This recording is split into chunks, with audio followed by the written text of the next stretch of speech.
Welcome to স্বপ্ন সফল academy. 2005 সাল থেকে বর্তমান পর্যন্ত যতগুলো পুলিশের পরীক্ষা হয়েছে তার সমস্ত অঙ্কের আমরা সমাধান দেখব। তো প্রথমে আমরা এই ডব্লিউবিপিএসআই এবং কেপিএসআই এই দুটি পদের জন্য একটি পরীক্ষা হয়েছিল 2005 সালে, এবং এই পরীক্ষাটি তখন পুলিশ রিক্রুটমেন্ট বোর্ড যেহেতু ছিল না, পিএসসি বোর্ড কন্ডাক্ট করেছিল।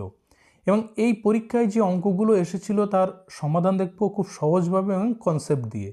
আমরা প্রথম পার্টে 12টি অঙ্কের সমাধান দেখেছি এবং এই পার্টে বাকি অঙ্কগুলো সমাধান করব। তো চলো শুরু করা যাক।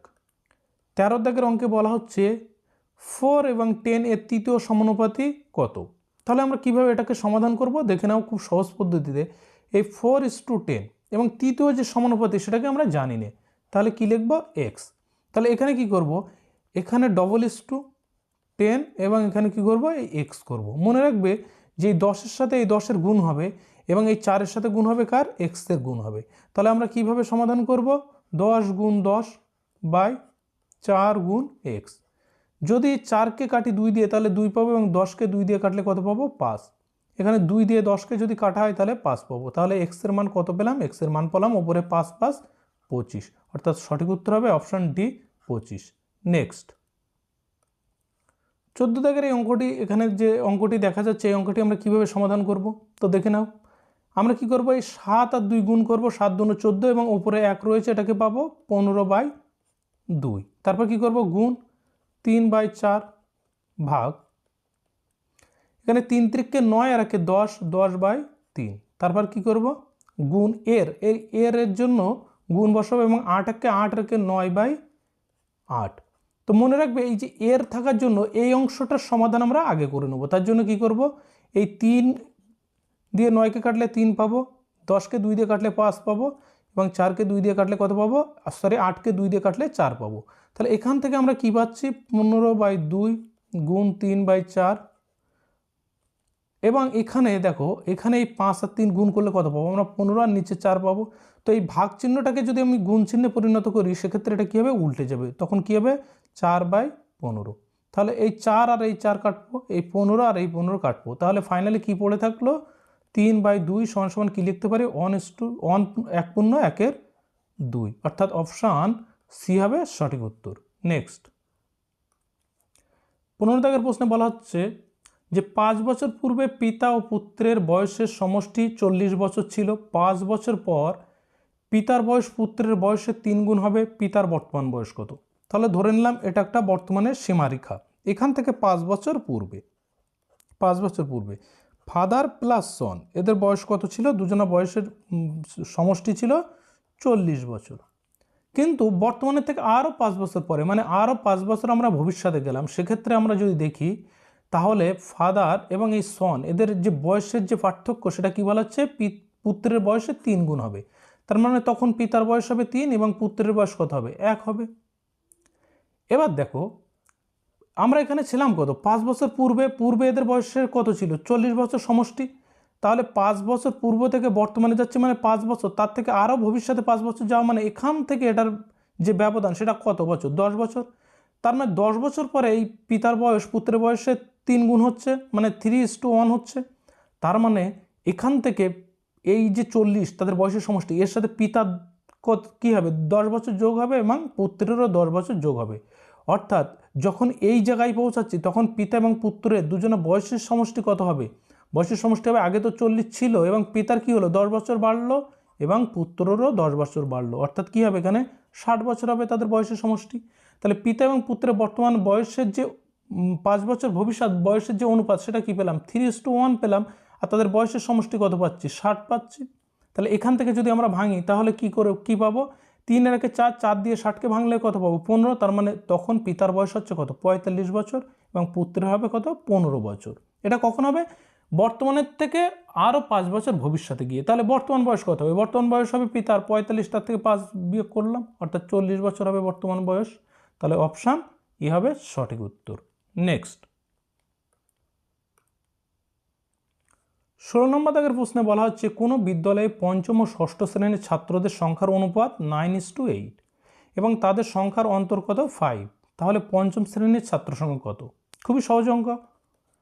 এই 5ম শ্রেণী, এই ধরলাম কত? 6ষ্ঠ শ্রেণী, এদের যে বয়স, এদের যে সংখ্যার অনুপাত কত, 9:8, কিন্তু এদের ব্যবধান আমরা কত দেখতে পাচ্ছি, এক ব্যবধান, কিন্তু প্রশ্নে বলা হচ্ছে কত ব্যবধান, এদের যে অন্তর 5, তাহলে একের জন্য যদি 5 হয়, এই 9-এর জন্য কত হবে, 45 হবে। তাহলে সঠিক উত্তর কত হবে, অপশান ডি 45। নেক্সট 17 নম্বর দাগের প্রশ্নে বলা হচ্ছে 78 লিটার মিশ্রণে স্পিরিট ও জলের অনুপাত কি রয়েছে, 7:6। এই মিশ্রণে কিছু পরিমাণ জল দেওয়ার পর, পূর্ব না, এটা পর হবে, অনুপাত ব্যস্ত অনুপাত হয়, এটা পর, অনুপাত কি হবে, ব্যস্ত অনুপাত হয়, যুক্ত জলের পরিমাণ কত। তাহলে দেখো মোট মিশ্রণের পরিমাণ কত, 78 লিটার। এখানে স্পিরিট এবং ওয়াটার কত রয়েছে, 7:6, তার মানে এদের যোগফল কত, 13 দিয়ে যদি এটাকে ভাগ করি তাহলে কত পাবো, 6 পাবো। তার মানে এখানে স্পিরিটের পরিমাণ কত ছিল, 6×7=42, এবং জলের পরিমাণ কত হবে, 6×7=36। তাহলে দেখো এখন আমরা যে জিনিসটা মিশাবো সেটা কি, জল এখানে আরও কিছু পরিমাণ জল ঢালবো। তাহলে এখানে কি হবে, আমাদের সমীকরণটা 42/36 + x = কত হবে, এই যে অনুপাতটা ছিল এটা ব্যস্ত অনুপাত হবে, অর্থাৎ এখন ওপরে হবে 6, নিচে হবে কত, 7, অর্থাৎ অনুপাতটা ছিল 7:6, এখন হবে কি 6:7। তাহলে এইভাবে যদি আমরা গুণ করি তাহলে কী পাবো, 6×36 6, 3×6 18 আর 3 21 + 6x = 7×2 14 4 আর 27টা 4×7 28 আর 29। তাহলে এখান থেকে পাবো 6x = এটা যদি এই সাইডে নিয়ে যাই তাহলে কি হবে, 16। তাহলে এখান থেকে আমরা কি পাবো, 6x এর মান পাবো 6 থেকে, এটা হবে 8 এবং 21 22 এখানে 8 হবে, 7 হবে। তাহলে 6 দিয়ে এটাকে যদি কাটি তাহলে কত পাবো, 13 পাবো। তাহলে x এর মান কত হবে, x এর মান হবে 13, অর্থাৎ অপশান সি হবে সঠিক উত্তর। নেক্সট 18 নম্বর দাগের প্রশ্নে বলা হচ্ছে 3 অঙ্কের কোন সংখ্যা দ্বারা 2272 এবং 875কে ভাগ করলে একই ভাগশেষ থাকে, সংখ্যাটি কত। তাহলে এই অঙ্কের সমাধান আমরা কিভাবে করব, দেখো এই 2272 থেকে জাস্ট আমরা কি করব, 875 বিয়োগ করে দেব। এখানে কি হবে, 7×5 12, হাতে 1 8, 8 আর কত দেবো, 9, হাতে 1 9 9 10, এখানে কত হবে, 13। তাহলে এই যে সংখ্যাটা আমরা পেলাম 1397, এখানে অপশানে আমরা 1397 দেখছি না, তাহলে আমরা কি করব, এটাকে এবার আমরা ভাঙব। দেখো এই সংখ্যাটা আমরা যদি দেখি, 1 আর 9 যোগ করলে কত পাচ্ছি, 10, 3 আর 7 যোগ করলে 10, 10 থেকে 10 বিয়োগ করলে 0, অর্থাৎ আমরা কি পাবো, এটা 11 দ্বারা ভাঙতে পারবো। তাহলে 11 দ্বারা যদি ভাঙি, 11কে 11, হাতে থাকছে 29 মানে 11 2 22, 77 থাকছে 7 11 77, অর্থাৎ 127 পেলাম। এবার আমরা অপশানের দিক লক্ষ্য করি, যদি দেখতে পাচ্ছি অপশানে 127 আছে, যদি না থাকতো আরও ভাঙতাম এগুলো। তাহলে অপশান যেহেতু 127 পেয়ে গেলাম, তাহলে সঠিক উত্তর কী হবে, অপশান সি হবে 127, এটা হবে কারেক্ট অ্যান্সার। নেক্সট 19 দাগে অঙ্কে কী বলা হচ্ছে, 902.4016 এর ধনাত্মক বর্গমূল কত। তো এই যে অঙ্কটা আমরা দেখতে পাচ্ছি, এই অঙ্কটা আমরা কী করব, অপশান টেস্ট করব। দেখো প্রথম অপশানে যে সংখ্যাটি দেওয়া আছে তার লাস্টে কত রয়েছে, 0, আর 0কে বর্গমূল করা হয়, যাই করা হোক না কেন, 0-এর সাথে যা গুণ করবো শেষে 0 আসবে, কিন্তু এখানে 6 আসার দরকার, সুতরাং এটা হবে না, তো এই অপশান কাটা। এখানে আমরা লাস্টে দেখছি 4, 4-এর জন্য লাস্টে 16, ঠিক আছে, কিন্তু এখানে যদি লক্ষ্য করি তাহলে কত রয়েছে, পয়েন্টের আগে 300, আর 300-র বর্গমূল করলে কত হয়, 300 3 × 9 সুতরাং কী হবে, 90,000 হয়ে যাবে, তো এটা আমাদের হবে না। এটাকে যদি দেখি তাহলে কি দেখতে পাচ্ছি, যে লাস্টে 4 রয়েছে, আর 4-এর বর্গ করলে ঠিক আছে 6 আসে, কিন্তু এখানে রয়েছে কত, 3, তো 3-এর যদি আমরা স্কোয়ার করি 9 হবে, কিন্তু এখানে আমার আছে কত, 902। তাহলে আমাদের সঠিক উত্তর কোনটি হবে, এই 30-এর যদি বর্গ করি তাহলে 900 হবে, তো 900-র কাছাকাছি রয়েছে, আর এখানে 4-এর জন্য লাস্টে তো 6 হবে, এই 6 এই ডিজিটটা থাকবে, সুতরাং অপশান কী হবে, ডি হবে এর সঠিক উত্তর। নেক্সট 20 নম্বর দাগের প্রশ্নে বলা হচ্ছে, একজন লোক কয়েকটি পাতিলেবু প্রতি ডজন 10 টাকায় ক্রয় করে এবং সেগুলি টাকায় একটা হিসাবে বিক্রয় করে, তার লাভ কত হয়। তাহলে দেখো 1 ডজন মানে কত, 12 পিস, এই 12 পিস লেবু সে কত টাকায় কিনছে, সে কিনছে 10 টাকা। এবং প্রতিটি লেবু সে বিক্রি করছে কত টাকা, 1 টাকা করে।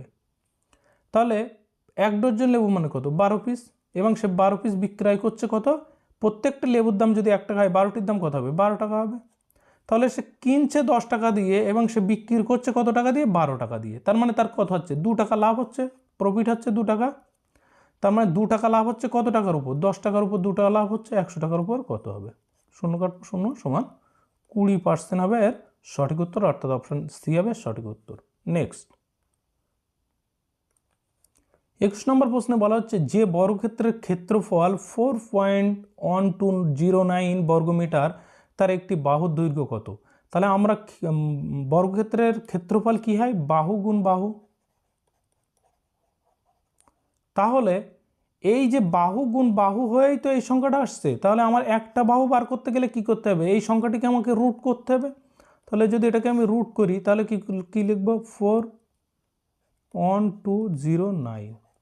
এই যে দশমিকটা তুলে দেওয়ার জন্য নিচে কি লিখব, 10000।